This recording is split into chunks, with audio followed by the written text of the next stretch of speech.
আসসালামু আলাইকুম ওয়া রাহমাতুল্লাহি ওয়া বারাকাতুহু। আমাদের বাংলাদেশের গণ অভ্যুত্থানের মুখে পড়ে আমাদের সাবেক প্রধানমন্ত্রী শেখ হাসিনা তিনি ভারতে পালিয়ে গিয়েছেন। তবে ভারতে পালিয়ে যে তিনি চুপ করে বসে নেই, বরং ভারতের যে গোয়েন্দা সংস্থা আছে তাদের সাথে একসাথে মিলে তিনি নানা ষড়যন্ত্র করে যাচ্ছেন যে বাংলাদেশের বিরুদ্ধে কিভাবে আবার প্রতিবিপ্লব করা যায় এবং প্রতিবিপ্লব করে কিভাবে আবার ক্ষমতাকে নিজেদের হাতে নিয়ে আসা যায়, এই চেষ্টা তিনি করে যাচ্ছেন। আজকে আমরা বিস্তারিত আলোচনা করব যে আসলে আওয়ামী লীগ আবার ক্ষমতা নেওয়া সম্ভব কিনা, শেখ হাসিনা আবার ক্ষমতায় আসা সম্ভব কিনা, যদি সম্ভব হয়ে থাকে তাহলে সেটা কিভাবে এবং কেন তারা এই চেষ্টা করছে। আমরা কয়েকদিন আগে 2-3 দিন আগে একটা বক্তব্য দেখেছিলাম যে প্রধানমন্ত্রীর ছেলে জয়, সজীব ওয়াজেদ জয়, সে একটি বক্তব্য দিয়েছে যে আমার মা অর্থাৎ শেখ হাসিনা তিনি এখনও বাংলাদেশের লিগ্যাল প্রধানমন্ত্রী। তো এই কথার পরে অনেক হইচই পড়ে যায়, অনেকে তাকে পাগল বলতে থাকে, কিংবা অনেকে বলে যে গাঞ্জা খেয়েছে এটা সেটা।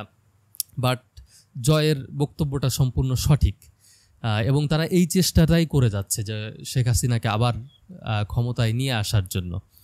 তো কিভাবে এটা সম্ভব এবং কেন জয়ের বক্তব্য সঠিক, এটা বুঝতে হলে আগে আমাদেরকে বুঝতে হবে যে একটা সরকার থেকে অন্য কারুর কাছে কিভাবে ক্ষমতাটাকে হস্তান্তর করা হয়। দুইভাবে ক্ষমতা হস্তান্তর করা হয়।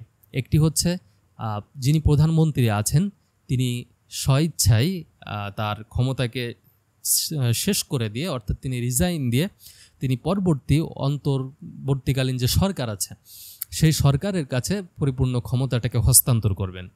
এবং যখন তিনি হস্তান্তর করবেন তখন যেই কোর্ট আছে, আইন আদালত আছে, সেইগুলো বহাল তবিয়াতে থাকবে। দেশের যে সংবিধান আছে সেই সংবিধানটাকেও বহাল তবিয়াতে থাকবে, এখানে কোনো চেঞ্জ হবে না। অর্থাৎ আগের সরকার যে সংবিধান প্রণয়ন করেছে সেই সংবিধানের অধীনেই নির্বাচন হবে এবং পরবর্তীতে যে সরকার আসবে তারা ইচ্ছা করলে পরবর্তীতে সংসদের মাধ্যমে সংবিধানের হয়তো কিছুটা চেঞ্জ করতে পারেন। 2 নম্বর যে পদ্ধতি সেটি হচ্ছে যদি গণবিপ্লব হয়, তাহলে গণবিপ্লবের মুখে পড়ে যদি কোনো সরকার পালিয়ে যায় তাহলে বিপ্লবীরা যখন ক্ষমতা দখল করবে তখন সংবিধানটাকেই বাতিল করে দিবে, দেশে কোনো সংবিধান থাকবে না। এবং অর্থাৎ যেই বিপ্লবীরা আছে, জনগণ যারা আছে, সেই জনগণের পক্ষ থেকে একজন প্রতিনিধি নির্বাচন করা হবে, হতে পারে সে প্রেসিডেন্ট কিংবা উপদেষ্টা।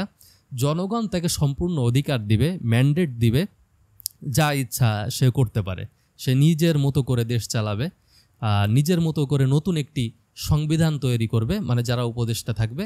কারণ জনগণ তো আগের সরকারের বিরুদ্ধে সম্পূর্ণ গণ অভ্যুত্থান করেছে, তারা আগের সরকারকে মানে না এবং সরকার প্রণীত যে সংবিধান আছে সেটাকেও মানে না। তো ফলে নতুন করে আবার জনগণ সংবিধান রচনা করবে, এটা হচ্ছে সিস্টেম। এই 2 সিস্টেমে মূলত ক্ষমতাটা পরিবর্তন হয়। আসেন এখন আমরা দেখি যে আমাদের যেই অভ্যুত্থানটা হয়েছে এটা আসলে কিভাবে হয়েছে, কিভাবে ক্ষমতাটাকে দখল করা হয়েছে। তাহলে আমরা যেহেতু অভ্যুত্থান করেছি তাহলে আমাদের উচিত ছিল আগের যে সংবিধান আছে পুরা সংবিধানটাকে বাতিল করে দিয়ে একজন প্রতিনিধি নির্বাচন করে সে জনগণের কাছে শপথ নিয়ে সে নিজের মতো করে দেশ চালাবে।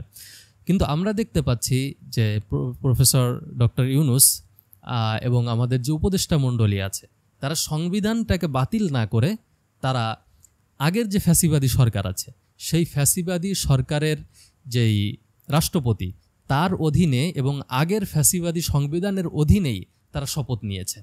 তার মানে হচ্ছে আমি আগের যে সংবিধান আছে সেই সংবিধানকে আমি মেনে নিয়েছি। তাহলে এখানে যেহেতু আমরা দেখতে পাচ্ছি আগের সংবিধান বহাল আছে, তাহলে দেশ সংবিধান অনুযায়ী চলতে হবে।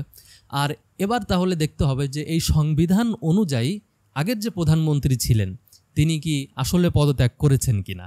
যদি পদত্যাগ না করে থাকেন আইনানুগভাবে, তাকে যদি কোনো কিছুতে বাধ্য করা হয় তাহলে বুঝতে হবে যে আগের তিনি প্রধানমন্ত্রী আছেন এবং অন্তর্বর্তীকালীন যে সরকার আছে সেটা হচ্ছে অবৈধ। এখন জয় যেটা বলছে যে আমার মা এখনও প্রধানমন্ত্রী আছে, সেটা কিভাবে? কারণ হচ্ছে যখন অন্তর্বর্তীকালীন সরকার তিনি পদত্যাগ করছেন, পদত্যাগ করার সময় তিনি একটা লিখিত দিবেন বা স্টেটমেন্ট দিবেন যে আমি এই কারণে মূলত পদত্যাগ করছি। তো এখন শেখ হাসিনা এই স্টেটমেন্টটা দিতে পারে নাই, অর্থাৎ তাকে যে 45 মিনিট বেঁধে দেওয়া হয়েছে যে আপনার এর মধ্যেই আপনাকে গুছিয়ে গাছিয়ে চলে যেতে হবে, আপনার কোনো স্টেটমেন্ট দেওয়ার এখন আর সময় নেই। তো সে যখন চলে গেল স্টেটমেন্ট দিতে পারে নাই, তাদের কথা হচ্ছে যে আমাদেরকে জোর করে ক্ষমতা থেকে নামিয়ে দেওয়া হচ্ছে।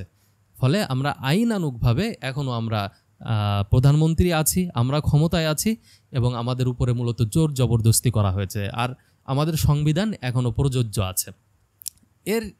এই বক্তব্যের পরে আমি তখন ফেসবুকে জয়ের এই বক্তব্যটা নিয়ে একটা পোস্ট দিয়েছিলাম, স্ট্যাটাস দিয়েছিলাম যে আসলে এটা পাগলামি না, এর পিছনে একটা ষড়যন্ত্র আছে।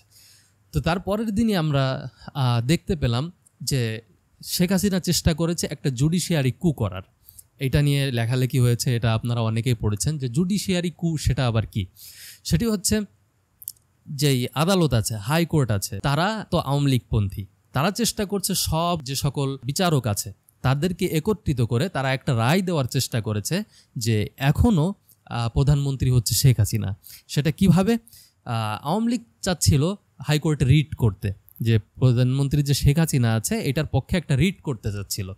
তো রিট যখন করা হতো তখন আওয়ামী লীগের যেই উকিল আছে তারা হাইকোর্টকে বলতো যে দেখেন আমাদেরকে জোর করে ক্ষমতার থেকে নামানো হয়েছে, এর বড় প্রমাণ হচ্ছে আমরা কোনো স্টেটমেন্ট দিতে পারি নাই, বরং তারা এসে আমাদের উপরে বিদ্রোহীরা ক্ষমতা দখল করেছে, ফলে আমাদের ক্ষমতাকে আমাদের আবার ফিরিয়ে দেওয়া হোক। তো হাইকোর্ট তখন একটা ঘোষণা দিয়ে দিত, হ্যাঁ আইনানুগভাবে এখনও প্রধানমন্ত্রী হচ্ছে শেখ হাসিনা। তো তাদের প্ল্যান ছিল এই জুডিশিয়ারি কু করার মাধ্যমে, আদালতের মাধ্যমে শেখ হাসিনাকে বৈধ এবং ডক্টর ইউনূস সহ যে সকল উপদেষ্টা আছে তাদেরকে অবৈধ ঘোষণা করে দেওয়া। আচ্ছা, এতে লাভ হতো কি? জনগণ তো তাদের বিপক্ষে। লাভ যেটা হতো, যখন এটা আদালতের থেকে বলা হতো তখন শেখ হাসিনা বাংলাদেশে চলে আসতো, আর সাধারণ জনগণ যখন শেখ হাসিনার বিরুদ্ধে দাঁড়াতো তখন ভারতের সম্পূর্ণ রাইট ছিল যে শেখ হাসিনাকে রক্ষা করার জন্য শেখ হাসিনার পক্ষ নিয়ে সে বাংলাদেশে আক্রমণ করবে বা সরাসরি হস্তক্ষেপ করবে সেনাবাহিনীর মাধ্যমে। এটা তার সম্পূর্ণ রাইট ছিল। কারণ এই মুহূর্তে বৈধ সরকার হচ্ছে উপদেষ্টারা, অর্থাৎ অভ্যুত্থানকারীরা, আর আমাদের কাছে অবৈধ হচ্ছে হাসিনা। কিন্তু আদালত যখন হাসিনাকে বৈধ করত আর বৈধ সরকারের বিরুদ্ধে আমরা যখন বিদ্রোহ করছি, তখন আন্তর্জাতিকভাবে ভারতের বা পাশের রাষ্ট্রের এই অধিকার আছে যে একটা বৈধ সরকারকে রক্ষা করার জন্য সে হস্তক্ষেপ করতে পারে। তাহলে চিন্তা করেন যে বাংলাদেশে একটা কি ভয়াবহ পরিস্থিতি সৃষ্টি হতো। তো এটা তাদের ব্যর্থ হয়েছে। তারা আরেকটা চেষ্টা করে যাচ্ছে, সেটি হচ্ছে আরেকটা অভ্যুত্থান করা, অর্থাৎ সেনাবাহিনীর একটা অংশকে নিয়ে অথবা বিভিন্ন দলকে নিয়ে তারা একটা ষড়যন্ত্র করে যাচ্ছে। তাদের মধ্যে অন্যতম হচ্ছে সংখ্যালঘু যে কার্ডটা আছে, তারা এই কার্ডটা খুব বিশালভাবে প্লে করার চেষ্টা করছে। মূলত ভারত এখানে একটা রোল প্লে করছে। আমরা দেখছি যে সংখ্যালঘুরা এসে ঢাকায় জমা হচ্ছে, এরপরে সংখ্যালঘুরা ভারতের সীমান্তে যে তারা স্টেটমেন্ট দিচ্ছে বিভিন্নভাবে যে আমাদেরকে তাড়িয়ে দেওয়া হয়েছে, এখন আমাদেরকে রিফিউজি হিসেবে আপনারা জায়গা দেন। লালমনিরহাটে এটা ঘটেছে। তারপরে গোপালগঞ্জে আমরা দেখেছি তারা তারপরে আরও বিভিন্ন জিনিস নিয়ে বের হয়েছে। এবং আওয়ামী লীগের যে সকল অন্য অন্য উইং আছে, অর্থাৎ আওয়ামী লীগের সহযোগী যেই দলগুলা আছে মানে অন্য নামে, তারাও বিভিন্নভাবে স্টেটমেন্ট দিয়ে বের হওয়ার আস্তে আস্তে চেষ্টা করছে। তার মানে তাদের প্ল্যান হচ্ছে একটা প্রতি বিপ্লব তৈরি করা। তো যাই হোক, আমরা জুডিশিয়ারি কোটাকে ভঙ্গ করেছি। এখন আমাদের করণীয় কি? আমাদের দুইটা করণীয় আছে। একটি হচ্ছে এই যে মানে অবৈধ সিস্টেমের মাধ্যমে আমাদের সরকারটা এখন চলছে, অর্থাৎ যেই সিস্টেমে হওয়ার কথা ছিল সংবিধানটাকে বাতিল করা, সেটা আসলে হয় নাই। তাহলে এখন কি করার আছে? এইটা যারা বড় রাজনীতিবিদ আছে, আইনজীবী আছে, তারা এই ব্যাপারে ভালো বলতে পারবেন এবং তারাই এটা বলবেন, আমি এটা বলবো না। আরেকটা যেটা আমাদের করণীয় আছে, যাতে এই যে আওয়ামী লীগের যে অন্য অন্য উইংগুলো আছে, তাদের যে প্রেতাত্মারা আছে, তারা যাতে প্রতি বিপ্লব না করতে পারে, এজন্য আমাদের উচিত মাঠ দখলে রাখা। কারণ হচ্ছে বিভিন্ন দেশের আমরা যে বিপ্লব আছে তাদের ইতিহাস যদি আমরা পড়ি, একটা বিপ্লব হওয়ার পরে মূলত তার রেশ কেটে যায় না, যে কোনো সময় ইউটার্ন নিতে পারে এটা। এজন্য মূলত মাঠকে দখল করে রাখার জন্য বিপ্লবপন্থীরা তারা মাঠকে দখলে রাখে বিভিন্ন সভা সমাবেশ এগুলোর মাধ্যমে।